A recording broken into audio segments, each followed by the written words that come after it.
சந்தோஷ நிலை கொண்டு சர்வமும் அதில் கண்டு சந்தோஷ நிலை கொண்டு சர்வமும் அதில் கண்டு மங்காத ஒளி விளக்காய் மாசற்று நீ இருக்க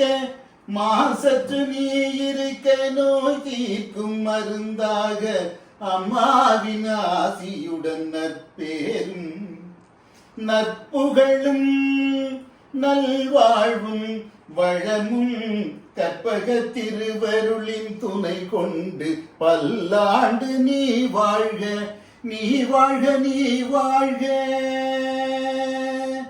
உன் பணியில் சிறந்து நின்று ஈடற்று நீ இருக்க துணைவியே துணை நின்று கற்பகத்தின் பலம் கொண்டு துணைவியே துணை கொண்டு கற்பகத்தின் பலம் கொண்டு காலத்தை நீ வென்று வாழ்க வாழ்கவே வாழ்க வாழ்கவே.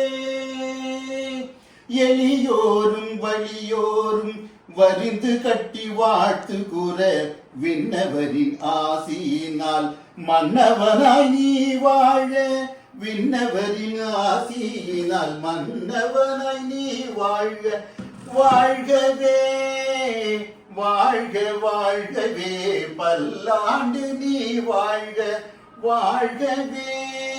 கவி பாடும் கலைஞன் நான் கட்டழகன் நீயேதான் தாசனே கற்பக தாசனே தாசனே கற்பக தாசனே வாழ்க வாழ்கவே பல்லாண்டு வாழ்கவே.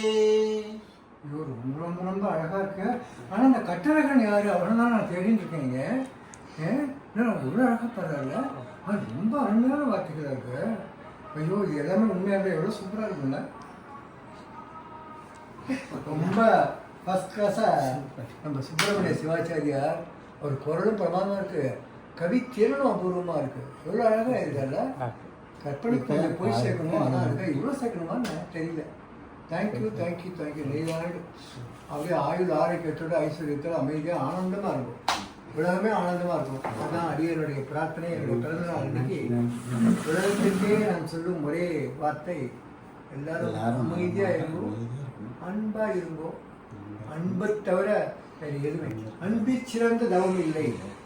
அன்புடையோ இன்புற்று இருப்பது இயல்பு. பாரதியார் சொல்கிறார்.